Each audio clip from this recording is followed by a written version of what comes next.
A wise man once said, "We create our own demons." What does that mean? Who said it? Does it even have any relevance to this review? No, not really, but it doesn't matter. Point is, someone really important said it, and now I'm saying it, which gives it double value, meaning... I'm rambling, I'm sorry. I'm gonna start over.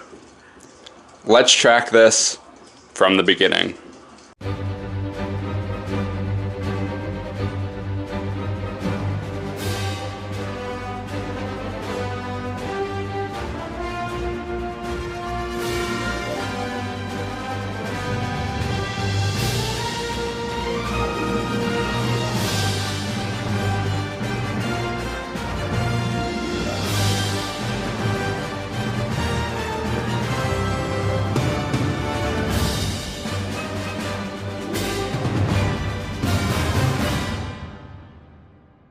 Alright, before I get into the actual review, can I just say I fucking hate New Vision theaters. I mean, they're a great outfit and everything, they're really cool, the people that work there are really nice, they all pretty much know me because of how often I go there. And like 9 out of 10 times their service is, you know, really good and really convenient and everything. But New Vision, you motherfuckers dropped the ball harder than Thanos dropping a moon with this whole Avengers Endgame ticket sale thing. Usually, if I want to see a movie on opening night, which doesn't happen that often, and I usually only reserve that for when a new Marvel movie comes out because it's just tradition.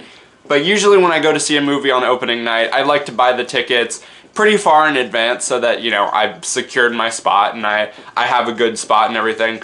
But for some reason, New Vision is always one of the last places to put up their ticket listings. Like, same thing with Captain Marvel. Like, when the pre-sales went up for Captain Marvel, theaters like AMC, Regal, Epic, all of them, they had their pre-sale tickets up like a full week in advance, I think. Meanwhile, New Vision didn't put up their tickets for the Thursday night showing or Friday night showing until like a couple of days before.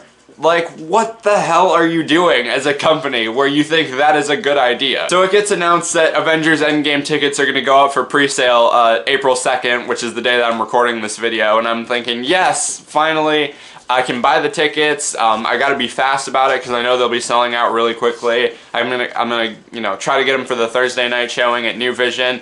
And I go on Fandango, which is where I go to buy all my tickets.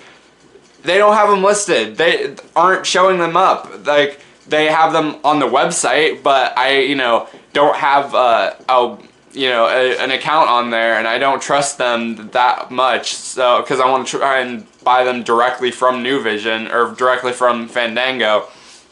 So I keep like rapidly trying to like refresh Fandango, see if they put them up yet, and they haven't. There's no listing for the April 25th. Thursday night showing. And I'm getting all agitated because, for one, this wasn't the case last year when the Avengers Infinity War tickets went up for pre-sale.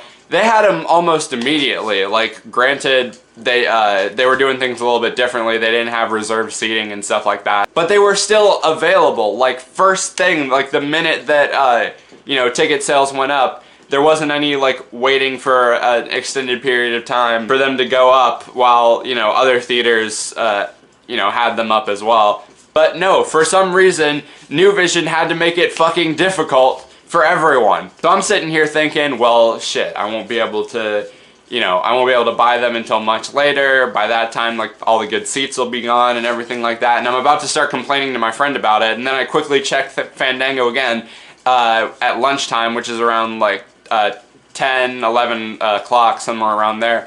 And I noticed they find the listings for the April 25th showing at 7 o'clock, they're finally up. So I'm like, well, shit, I'm rapidly like pulling out my debit card, like, you know, reserve my 3 spots for me and 2 of my friends and everything like that. I fill out all the information, I buy the ticket, it wasn't that long of a wait list. I got pretty okay seats, and so I'm all set for when the movie finally comes out. But it shouldn't have been that difficult, and it shouldn't have been that stressful to do. Honestly, if you couldn't tell by the title, I am very angry because I have to review Iron Man 3, and this is just adding to the level of anger right now. Hey guys, JamesMCD Reviews here, and welcome back to Marvel Month. Today we're going to be taking a look at Iron Man 3, released in 2013, directed by that one guy that directed the new Predator movie. What's the difference between 5 big black guys and a joke? Baxley's mom can't take a joke. Plagued with worry and insomnia since saving New York from destruction, Tony Stark, played again by Robert Downey Jr., now is more dependent on the suits that gave him his Iron Man persona. So much so that every other aspect of his life is affected, including his relationship with Pepper, played by Gwyneth Paltrow. After a malevolent enemy known as the Mandarin, played by Ben Kingsley, reduces his personal world to rubble, Tony must rely solely on his instinct and ingenuity to avenge his losses and protect the people he loves. I'll be honest with you, I don't really know why Iron Man 2 gets so much hate when this movie is clearly worse. Like, I don't know if I can say it's the worst out of all the MCU movies, but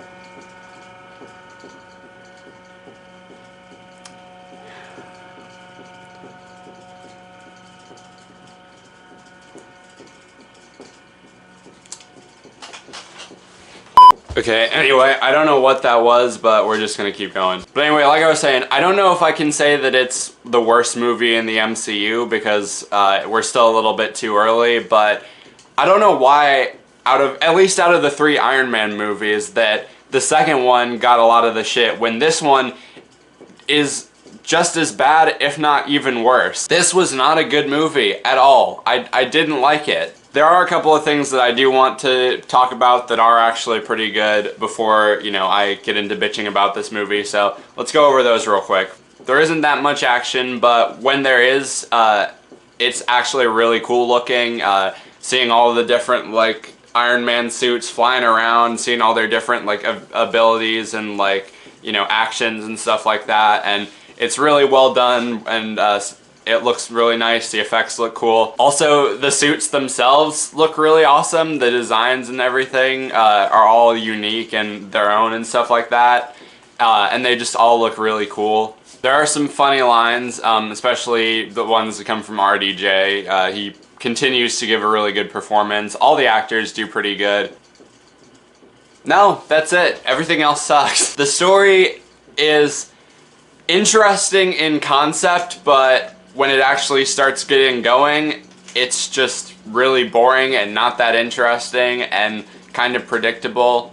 Like, the idea of Tony having, you know, trauma and stuff like that after the Avengers, it is kind of an interesting concept to explore and everything like that, but somehow they managed to make that really, really boring and uninteresting. Plus, it causes one of the brilliant minds of the MCU to do something so fucking stupid. Those of you that have seen the movie know what I'm talking about. But this is, I think, probably where, you know, the downfall of Tony Stark's character really starts to take form and starts to happen. Because what he does in this movie is so freaking idiotic. Also, this is probably like the most pathetic state that, you know, we've seen Tony Stark in, and as I said, I understand he's having trauma, he's having, like, issues adjusting and, you know, flashbacks and nightmares and everything, but, like, I still feel like even with that, he would be able to, you know,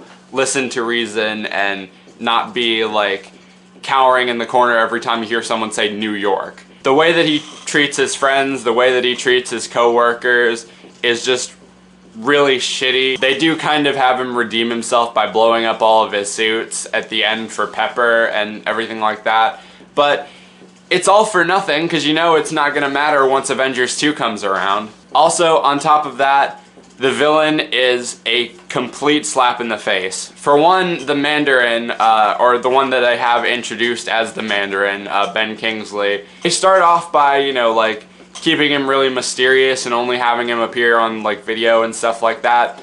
And then once they get, you know, to the later half of the movie and, you know, Tony actually goes and confronts this guy, the reveal is so stupid. Like, I don't know much about Iron Man, but I'm pretty sure the Mandarin was, like, one of his big bad guys, if not his biggest enemy. and stuff like that. But then they just have him go like, oh no, I'm just an actor, I wasn't really there. And I'm like, ah! But on top of that, the real bad guy ends up being some asshole in a suit who can shoot fire out of his face or fists and grow his body parts back and stuff like that. And that's so lame. Also, there's this kid that he meets up around the halfway point of the movie, and he was funny at first. He got some good lines in and he did a good performance, but after a while he just kind of, you know, felt tacked on. Like, they didn't know how to, like, you know, leave a character alone, so they just kept putting him in places. They've also upgraded Rhodey, played by Don Cheadle, to Iron Patriot, but you hardly ever see him. Also, the whole issue with the Mandarin and Aldrich Killian, who's the other bad guy, the whole issue with them wanting to take the president hostage and kill a bunch of people and, you know, blow up Tony Stark's house and everything. I feel like all of that stuff could be solved so much easier if they called one of the Avengers in. Like, that's a problem that arises with, like, most of the Phase 2 movies that are coming up. Like, so many of the, like, now that the Avengers is an established franchise, there's practically no need for solo movies except to introduce new characters. And I mean, Bruce Banner even makes a cameo during the end credits, so why couldn't he just call him when, you know, his house was being attacked and he was fighting off all these guys? But anyway, listen, the movie is by no means the worst MCU movie. That one is still, at this point, the Hulk, but it's still, like, I'm still finding it hard to believe that Iron Man 2 is the worst out of all of them, when this one is just as bad, if not worse. If I'm rating it, I'm probably gonna give it, like, 1.5 or maybe a 2 out of 5. So that's it for my review of Iron Man 3. Thank you guys so much for watching. Let me know down in the comments what you thought of Iron Man 3 when you saw it. How does it hold up now?